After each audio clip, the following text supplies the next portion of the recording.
Հիսուսը նրան ասաց. Ես եմ ճանապարհը, ճշմարտությունը և կյանքը, ոչ մեկը հոր չի գա բացի ինձանով։ Սիրելիներ, մենք կարդացինք Աստվածաշնչի Հիսուս Քրիստոսի խոսքերը։ Հիսուսը ասում է. ես եմ ճանապարհը, ճշմարտությունը և կյանքը։ Եթե դու դեռ չես ճանաչում Հիսուս Քրիստոսին, ես ուզում եմ օգնել եւ ուղեկցել քեզ։ Ո՞վ է Հիսուս Քրիստոսը։ Աստվածաշունչն ասում է, որ ամեն բան նրանով եղավ եւ առանց նրա ոչ մի բան չեղավ, ինչ որ եղավ։ Աստվածաշունչն ասում է, որ Արարիչ Աստված, Հայր Աստված ամեն բան ստեղծեց Հիսուս Քրիստոսի միջոցով։ Սիրելիս, Հիսուսը քո Աստվածն է, իմ Աստվածն է, Հիսուսը մեր Արարիչն է, քո Արարիչն է։ Եվ լինելով Աստված, լինելով Արարիչ երկնքի ու երկրի, նա մարդացավ, մարդու կերպարանք ընդունեց, եկավ այս աշխարհ, ծնվելով Մարիամի միջոցով եւ ապրեց մի բացառիկ կյանք, մի անկրկնելի կյանք։ Նա սուրբ էր, նա անարատ էր, նա բիծ չուներ, նա կատարյալ էր։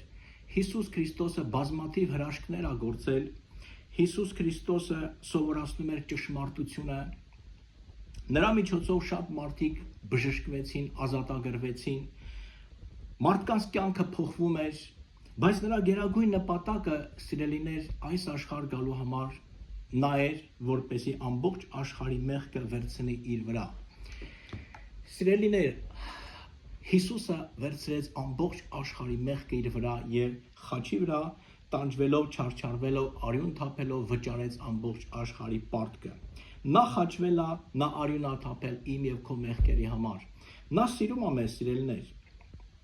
Հիսուսը երրորդ օրը հարություն առավ եւ երևացավ աշակերտներին։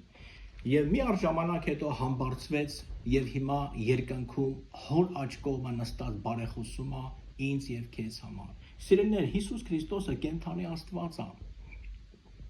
Նա նույնն է երեք այսօր ու հավիտյան։ Հիմա էլ նա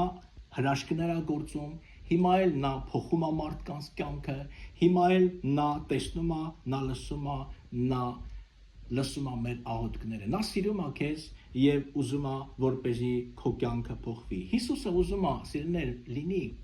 մեր ամենալավագույն բարեկամը, մեր ամենալավագույն ընկերը, մեր կյանքի